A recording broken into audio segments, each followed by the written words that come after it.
लोकसभा चुनाव 2024 के 7वें और अंतिम चरण में बिहार के जिन लोकसभा क्षेत्रों में चुनाव होना है उसमें से एक महत्वपूर्ण है आरा लोकसभा क्षेत्र। महत्वपूर्ण इसलिए है क्योंकि यहाँ पे जो कैंडिडेट हैं आर.के. सिंह मतलब कि राज किशोर कुमार सिंह, ये बड़े इंटरेस्टिंग कैरेक्टर हैं।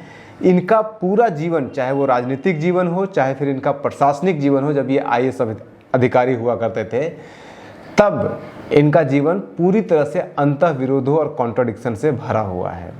ये वही व्यक्ति हैं जिन्होंने कुछ ब्लास्ट में, समझौता एक्सप्रेस, मक्का मस्जिद, दरगाह शरीफ ब्लास्ट में आरएसएस के लोगों का नाम लेते हुए कहा था कि इनका इन्वॉल्वमेंट है। उन्होंने साफ साफ बोला था कि ऐसे लोग जिनका आरएसएस से कभी न कभी संबंध रहा है उनका इसमें हाथ है, जिसमें से ये असीमानंद का भी नाम लिए थे, सुनील जोशी का नाम लिए थे, उसके बाद लोकेश शर्मा का नाम लिए थे, संदीप डांगे का नाम, ऐसे बहुत सारे नाम उन्होंने, 10 लोगों का उन्होंने नाम लिया था। लेकिन यही व्यक्ति एक और इम्पोर्टेंट है, ये आडवाणी का रथ रोकते हैं तो यही अरेस्ट करने वाले हैं। यही व्यक्ति बीजेपी को कहते हैं कि ये टिकट बेचने वाली पार्टी है, और यही व्यक्ति कांग्रेस की सरकार में, मनमोहन सरकार में होम जो सेक्रेटरी होता है, होम मिनिस्ट्री होता है, उसमें सेक्रेटरी जाके बनता है। और यही व्यक्ति जब आडवाणी जी 1999 में होम मिनिस्टर बनते हैं तो उनके होम मिनिस्ट्री में भी जाते हैं। और यही व्यक्ति 2013 में भाजपा ज्वाइन करते हैं, और यही व्यक्ति फिर मोदी सरकार में मंत्री भी बनते हैं। नीतीश सरकार में भी ये बड़े ऑफिसर माने जाते हैं, और बहुत बड़ा इनको ओहदा, जो कुछ ऑफिसर्स को नीतीश कुमार ने 2005 में आने के बाद ईमानदार ऑफिसर्स को बुलाया था बिहार में अपनी सेवा देने के लिए, उसमें से ये भी एक है। अभ्यानंद दूसरे हैं, के पाठक हो गए, इस तरह के बहुत सारे लोगों को उन्होंने बुलाया था, उसमें से ये भी हैं। और ये एकदम ठोक करके कहते हैं कि जो सही है वो मैं करूँगा, बाकी जो होगा वो देखा जाएगा, कुछ नहीं होगा तो मैं पान की दुकान खोल लूँगा। ऐसे व्यक्तित्व है इनका। तो इनके जीवन के जो कुछ पक्ष हैं, जो कॉन्ट्रडिक्टरी पक्ष हैं, ये सब जो मैंने आपको बताया ये आपको पब्लिक डोमेन में भी मिल जाएगा। कहीं ना कहीं इधर उधर ढूंढेंगे तो कुछ इंटरव्यू भी दिया है इन्होंने, ललन टॉप से लेकर बहुत जगह पे है। क्योंकि ये पब्लिक फिगर है तो बहुत जगह पे आपको कुछ कुछ इन्फॉर्मेशन ज़्यादातर मिल जाएगा। एक इन्फॉर्मेशन आपको नहीं मिलेगा इनके बारे में, और वो है इनका असेट, जो इनकी संपत्ति है उसके अंदर भी कॉन्ट्रडिक्शन है। इनकी संपत्ति कभी 6 मकान इनका हुआ करता था, आज 3 हो गया है। इनके पास आज भी, जब 14 में पहली बार चुनाव लड़ रहे थे तब भी एक फिएट गाड़ी था, आज भी इनके पास एक ही फिएट गाड़ी बताते हैं ये।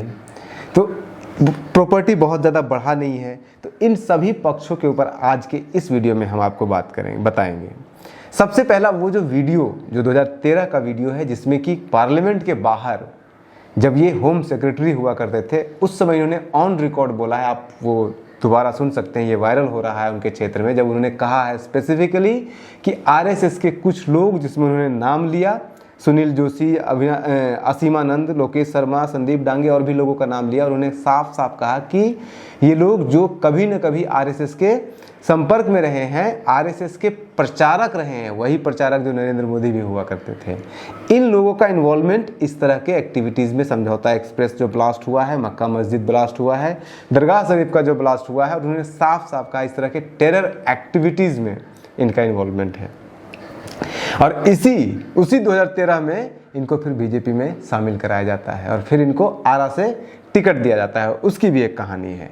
तो कहानी यहीं से हम शुरू कर लेते हैं। हुआ ये कि 2013 में जब 6 महीने के बाद ये रिटायर होने वाले थे, तब नीतीश कुमार ने इनको बुला करके पूछा कि भाई अब रिटायरमेंट के बाद क्या करेंगे। इन्होंने कहा देखते हैं क्या करें। इनका प्लान था अपना पार्टी बनाने का, अपना पार्टी बना करके पॉलिटिक्स में आने का।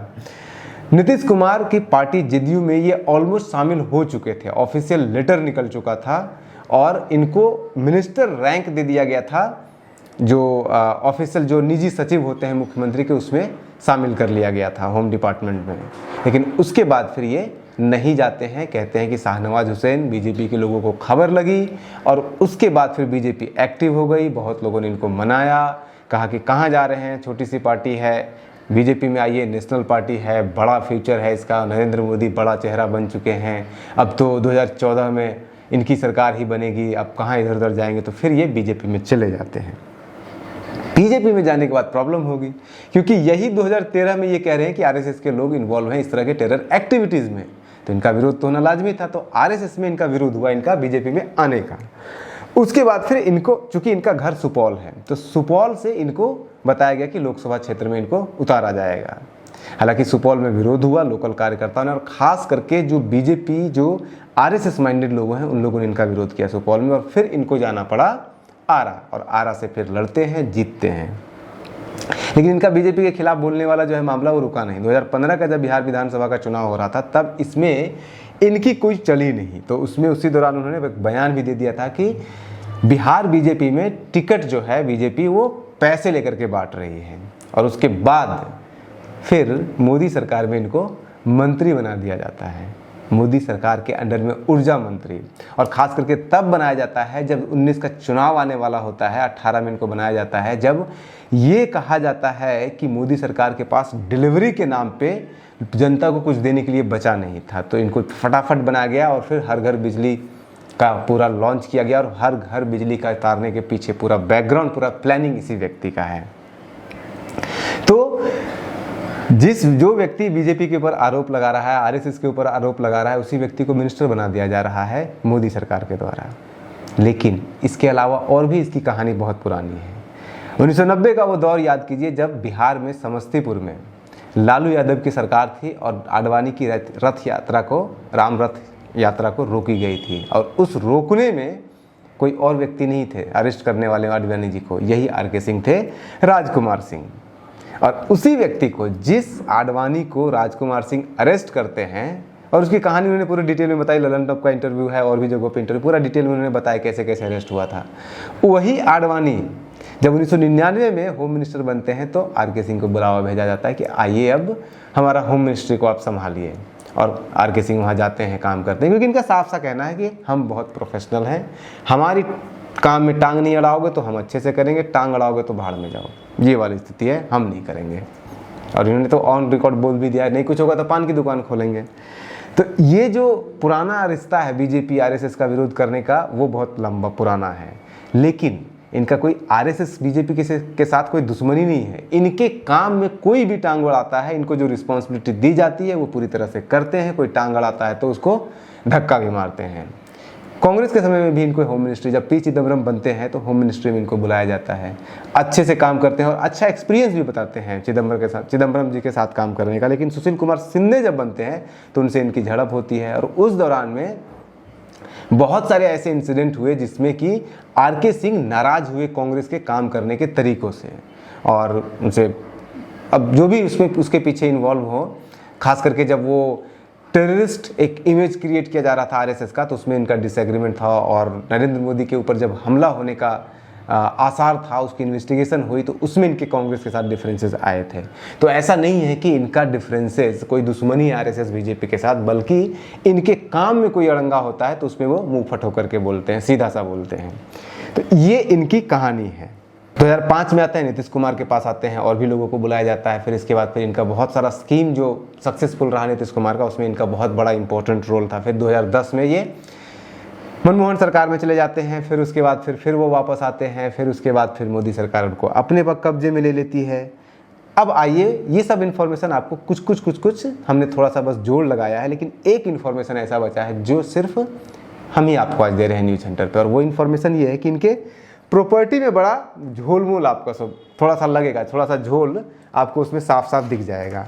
झोल क्या है इनके प्रॉपर्टी में, इसको समझते हैं। और इनके प्रॉपर्टी में झोल ये है कि 3 चुनाव ये जीते हैं, 3 बार इन्होंने चुनाव आयोग को अपना पूरा डिक्लेयर किया है कि हमारे पास क्या संपत्ति है। अब उस तीनों को अगर आप देखेंगे तो बड़ा थोड़ा सा कॉन्ट्रडिक्शन दिखेगा। कॉन्ट्रडिक्शन क्या दिखेगा कि 2014 का जब ये चुनाव लड़ रहे होते हैं तब वो देते हैं अपनी संपत्ति 5 करोड़ 4 लाख रुपए, 19 में 7 करोड़ 99 लाख रुपए, और 24 में जब लड़ रहे हैं तो 12 करोड़ 32 लाख रुपए। इसमें कोई खास अंतर नहीं, बहुत सिंपल प्रोग्रेस लेवल दिख रहा है कि 5 से 12 हुआ है 10 सालों में, तो बहुत ज़्यादा का इसमें दिखेगा नहीं। लेकिन इनका इनकम जो है वो बड़ा तेज़ी से बढ़ा है।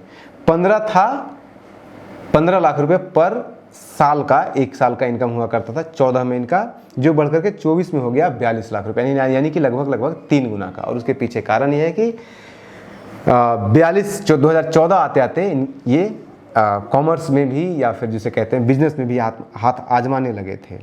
अब इनका अगर अलग अलग प्रॉपर्टी का डिवीज़न अगर आप देखेंगे तो जो कैश इनके पास है या मूवेबल असेट कहते हैं, जिसमें कि गाड़ी घोड़ा ये सब हो गया, चैन सोना चांदी ये सब हो गया, उसमें अगर जोड़ेंगे तो इनका 67 लाख का 14 में था और 1 करोड़ 36 लाख का हो गया है 2024 में। तो इसमें भी लगभग डबल का हुआ है, बहुत ज़्यादा का डिफरेंस इसमें नहीं दिखेगा।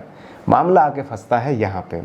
एग्रीकल्चरल जो ज़मीन है इनकी, जो पुश्तैनी ज़मीन हुआ करती थी, वो 16 लाख का था 14 में और 78 लाख का हो गया 2024 में, यानी कि लगभग 5 गुना की वृद्धि हुई है। जो नॉन एग्रीकल्चरल है, यानी कि जो ज़मीन खेतीहर नहीं है लेकिन ज़मीन ही है, वो उस पर कंस्ट्रक्शन नहीं हुआ है उस तरह से, उसमें इनका था 15 लाख रुपए का। इनके पास सिर्फ एक ही ज़मीन था फरीदाबाद दिल्ली में, जो उन्होंने 2024 के उसमें दिया है, 2019 वाले में दिया है और उन्होंने इसको 2014 में भी दिया है। 24 में ये गायब है। 24 में इनके पास नॉन एग्रीकल्चरल ज़मीन 0 रुपये का हो जाता है। फिर उसके बाद आता है घर की संख्या, रेजिडेंशियल वाला जो है, घर कितने इनके पास थे, तो घर में बड़ा चेंज आता है। 2014 में इनके पास टोटल 5 घर था, 4 इनके नाम पे, 1 इनकी पत्नी के नाम पे, और उनकी कॉस्ट थी 4 करोड़ 5 लाख रुपए। और 2019 में ये एक और बढ़ जाता है, यानी कि 6 हो जाता है, 5 इनके नाम पे, 1 इनकी पत्नी के नाम पे, इनका कॉस्ट हो जाता है 7 करोड़ 16 लाख रुपए का। लेकिन अगले जब इस बार 2024 का जब चुनाव लड़ रहे हैं तो ये घट जाता है, इनके प्रॉपर्टी हो जाती है 2 इनके नाम पे घर और 1 इनकी पत्नी के नाम पे, 6 से सीधे 3, अब 3 को इन्होंने बेच दिया। कॉस्ट इसका हो जाता है 7 करोड़ था 2019 में, 6 करोड़ हो जाता है 2024 में। अब एक और इंटरेस्टिंग है, इसमें आ जाइए। कॉमर्शियल बिल्डिंग भी इनके पास 2024 में आ गया है, जो कि 14 में और 19 में नहीं हुआ करता था। कॉमर्शियल बिल्डिंग जो इनके पास है वो 3.5 करोड़ रुपया का है। हालांकि इन्होंने खरीदा है इसको सिर्फ मात्र और मात्र 6 लाख रुपए में, और उसके बाद फिर उसमें इन्वेस्टमेंट किया लगभग 1.5 करोड़ रुपए का, 1.21 करोड़ का, और फिर आज उसकी प्रॉपर्टी लगभग 3.5 यानी कि 3.5 करोड़ रुपए का है। इसमें नोटिस करने वाली बात यह है कि 2014 में जब ये लड़ रहे थे तब इनके पास नोएडा में 127 फ्लैट के नाम से एक हुआ करता था, जो कि आगे चल करके इनके पास नहीं रहता है। दानापुर में इनके पास ज़मीन हुआ करता था, वो भी ज़मीन बेच चुके हैं वो। हालांकि दानापुर का 14 के बाद ही 19 में ही 19 से पहले ही बेच देते हैं। पटना आनंदपुरी में ज़मीन इनके पास था, उस ज़मीन को भी ये बेच देते हैं 2019 तक की ज़मीन रहती है, 19 के बाद बेच देते हैं। सुपौल में इनके पास ज़मीन हुआ करती थी और वो ज़मीन 19 में भी रही है इनके पास, लेकिन उसके बाद फिर वो बेच देते हैं।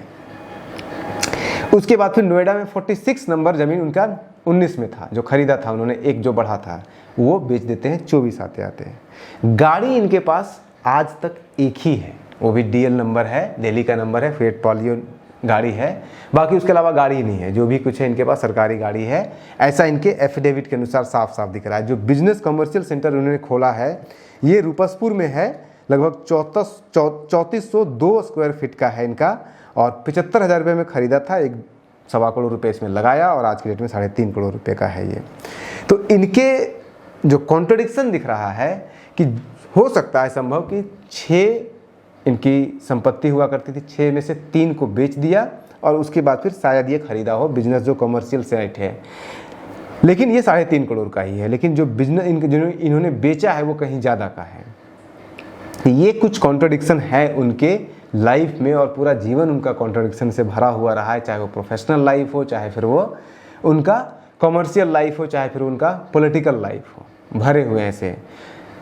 बने रहिए न्यूज़ हंटर के साथ, ऐसे खबर के पीछे की खबरों को हम आप तक लाते रहेंगे और आगे तक बने रहेंगे। नमस्कार।